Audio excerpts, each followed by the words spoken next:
यशोमती मैया के नंद लाला।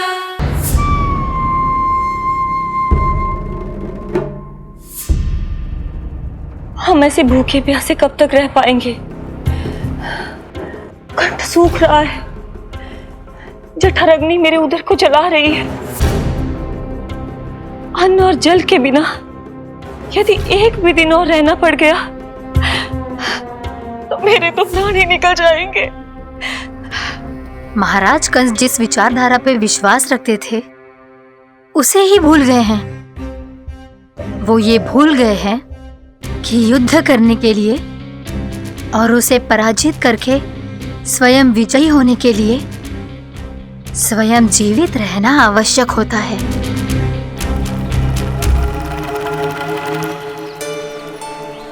प्रभु ने जो दृश्य मुझे दिखाए, किस बात का संकेत थे वो? क्या मुझे यहाँ आने के लिए प्रेरित करना ही उनकी योजना थी? बहुत सोच विचार के भी ना समझ में आ रहा है। कंस ने, उस व्यापारी ने हमारे साथ जो षड्यंत्र रचो है ना, वो आते कैसे बचेंगे? पर घर में सब स्त्रियां चिंतित हैं।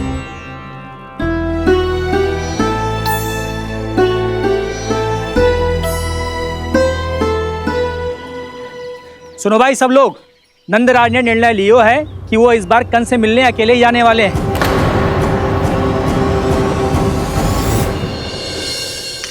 पहले ही वो गांव वालों से सारा दूध दही माखन हड़प चुका है। अब आप और मटकियां क्यों ले जा रहे हो उस दुष्ट के लिए?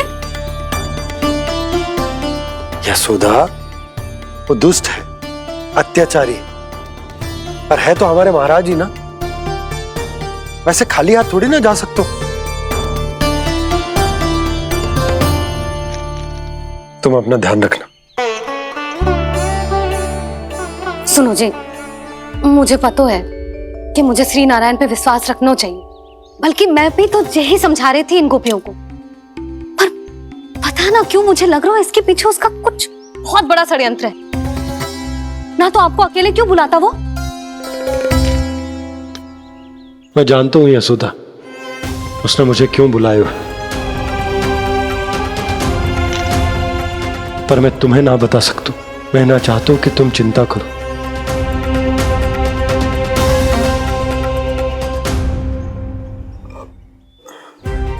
राजा होने के नाते यदि मेरे कुछ करने से मेरी प्रजा का हित होता है तो मुझे वो करना पड़ेगा यशोदा, फिर चाहे वो मुझे कितना ही अप्रिय क्यों ना लगे।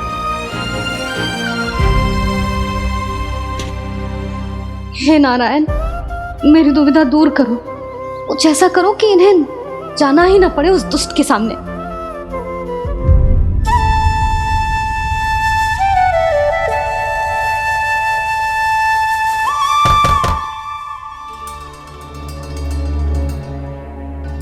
जी इतनी सुबह कौन हो सकता है? मैं देखता हूं।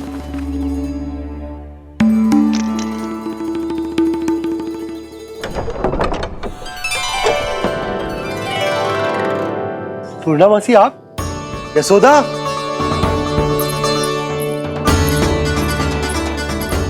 पूर्णा मासी, इतने दिनों बाद? क्या होगा मासी? सब कुछ कुशल तो है?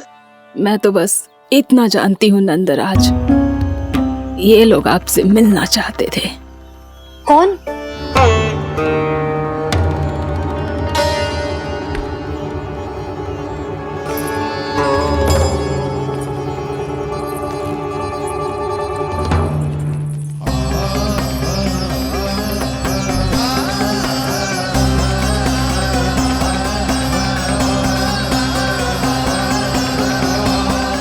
इतनी सुबह आप सब यहाँ? क्या होगा?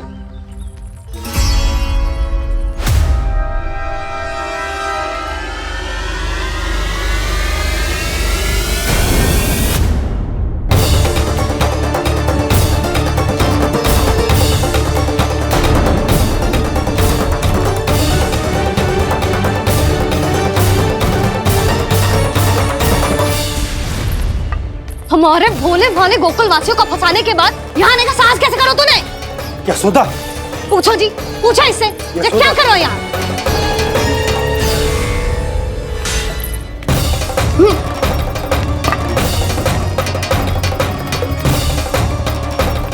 इनकी ये दशा आप सबने तो ना की।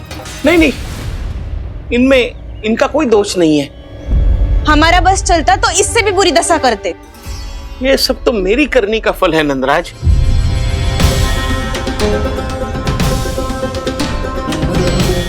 इसे इसके किए का दंड मिल गया है।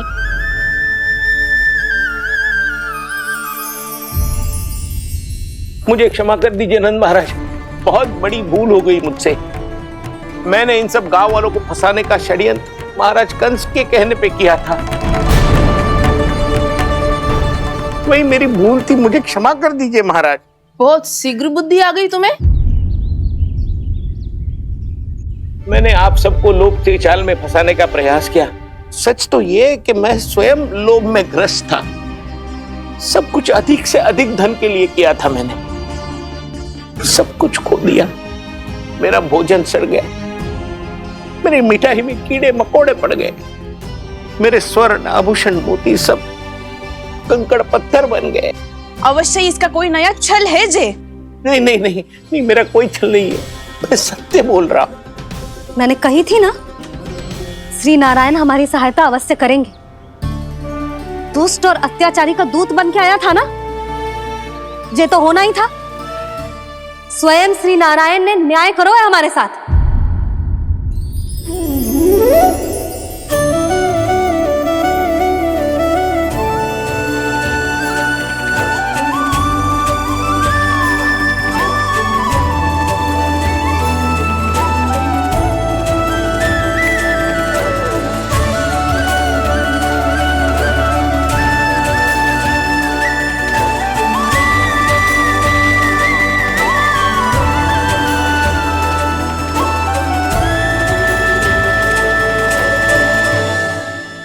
आप बिल्कुल सही कह रही है। वैसे तो कर्मों का फल मरने के बाद मिल रहा है, लेकिन आपके श्री नारायण ने मुझे इसी जन्म मेरे कर्मों का फल दे दिया, कर्मों का दंड दे दिया। आपका बहुत बहुत धन्यवाद श्री नारायण, बहुत कृपा की हो आपने। पर इसका अर्थ ये ना है कि हम सबने आपको क्षमा कर दिया है। मैं यहाँ क्षमा के लिए नहीं आया हूँ नंदरानी। तो फिर किस लिए आए हैं? मैं तो इन भोले भाले गोप गोपियों को इनकी शपथ से मुक्त कराने आया हूं। पर इन सब ने वो शपथ अपनी इच्छा से ली थी, आप उसे कैसे मुक्त करा सकते हो? और एक शपथ दिलवाकर।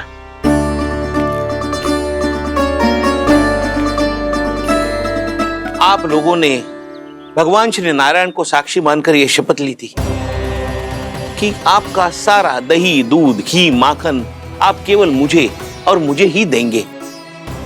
आज उसी भगवान श्री नारायण को साक्षी मानकर मैं आपको शपथ दिलवाता हूं कि आपका सारा दही, दूध, घी, माखन उसमें से एक कण भी आप मुझे नहीं देंगे। प्रतीक्षा क्या कर रहे हो आप सब? शपथ लो। हाँ हाँ,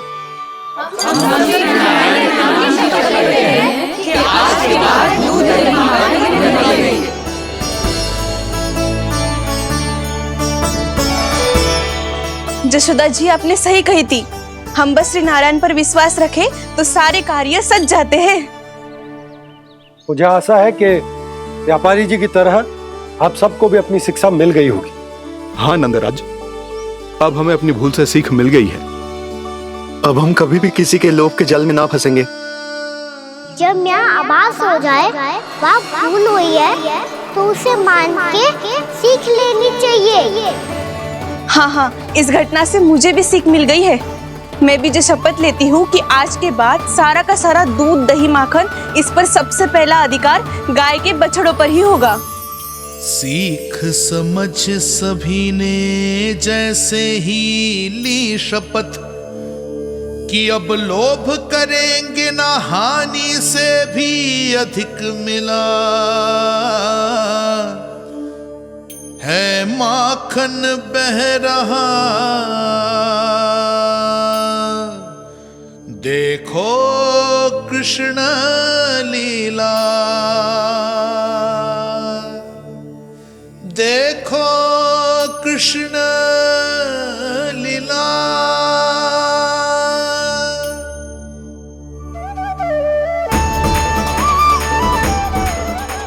हाँ, और हम दोनों भी श्री नारायण की शपथ लेते हैं, दूध दही माखन बेचने के लिए हम बाद में बचाएंगे और पहले अपने बालकों को पेट भर के खिलाएंगे।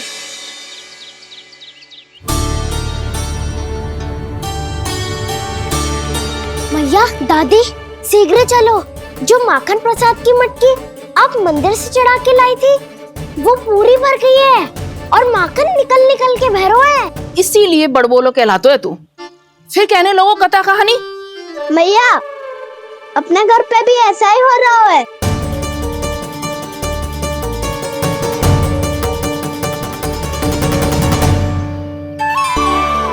यशोदा, वो देख तुम्हारी माखन की मटकियां।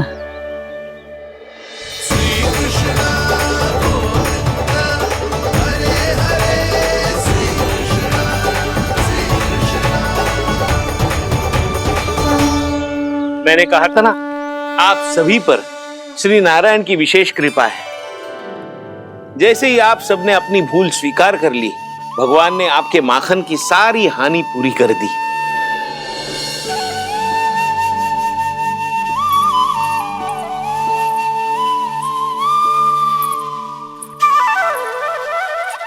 यशोमती मैया के नंद लाला, यशोमती मैया के नंद लाला, यशोमती मैया के नंद लाला, यशोमती मैया के नंद लाला। मैया चलो ना।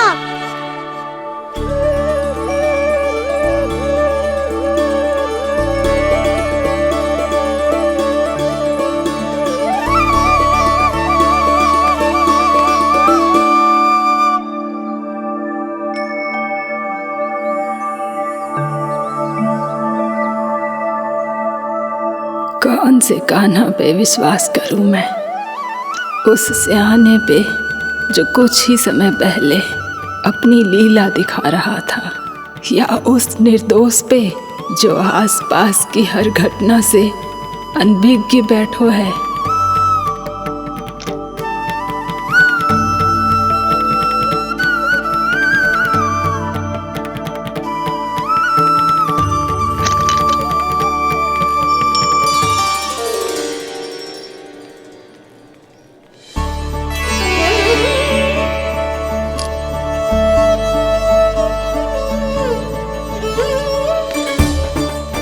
तो क्या इसका अर्थ ये है कि जब हम अच्छा कर्म करते हैं तो हमें पुण्य लाभ होता है, और जब हम बुरा कर्म करते हैं तो हमारी हानि होती है, हम पराजित हो जाते हैं?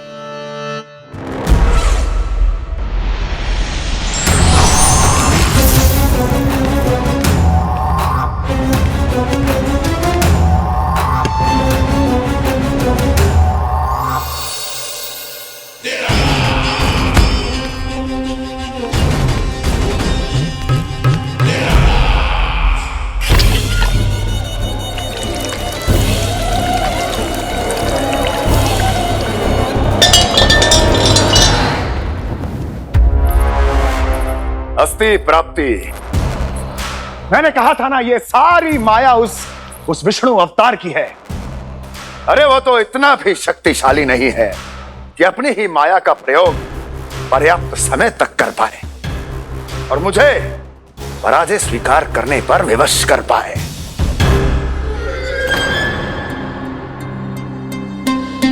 किंतु तुम्हारे मुख की भावभंगिमा तो कुछ और ही कथा कह रही है। क्यों? सत्य कहा ना मैंने। महाराज, सब कुछ पहले जैसा इसलिए हो गया क्योंकि क्या? ये उस विष्णु की माया थी, और क्या? हमने व्यापारी परमानंद को गोकुल भेजा था। हमने व्यापारी परमानंद को गोकुल भेजा था ताकि वो गोकुल वासियों को अपने साथ व्यापार करने के वचन से मुक्त कर सके।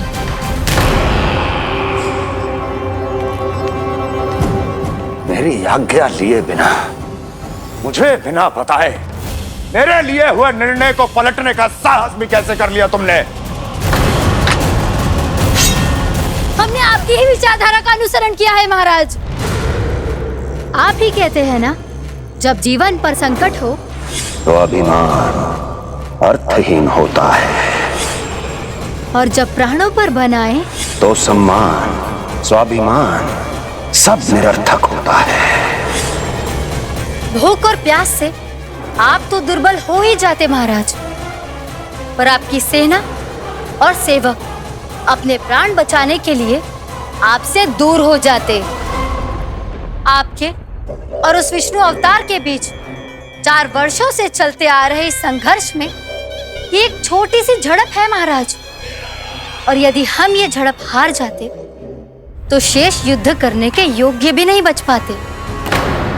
जब आप पूरी तरह से अकेले, शारीरिक रूप से दुर्बल और असहाय होते, और तब वो विष्णु अवतार, वो बालक आप पे प्रहार करता, तब आप क्या करते महाराज?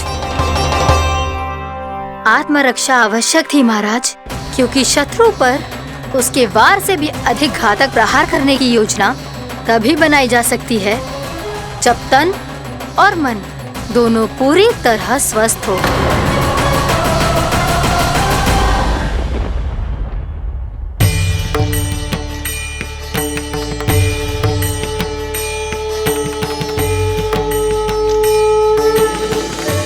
सच्ची बताओ, ये सब आप ही ने कियो है ना? आप बहुत दूर से आई हो ना, भूख लगी होगी। मैं माखन लाऊं? आज पूरे गोकुल में माखन बह रहा है। इसके पीछे आप ही की लीला है ना? मैं अभी माखन लाता हूँ।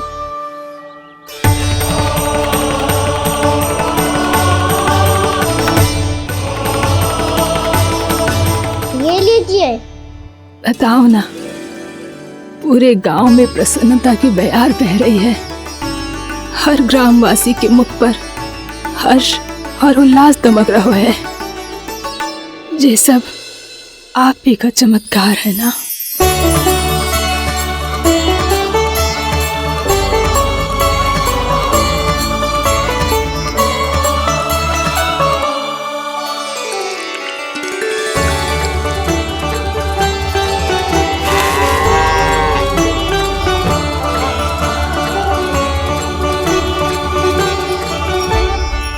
बताओ प्रभु, ये महिमा आप ही की है ना नारायण? ठहरो, मैं आपके हाथों से खिलाऊंगा आपको।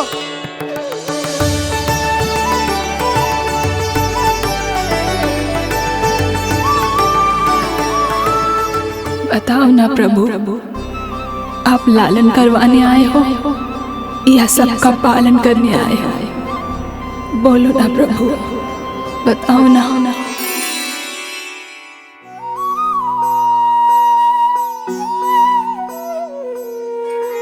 आए हो लालन करवाने या पालन करने आए हो, या जगपाला बन नंद लाला मन को हरने आए हो। आए हो लालन करवाने या पालन करने आए हो।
बताओ ना प्रभु, कब दोगे मेरे प्रश्नों का उत्तर?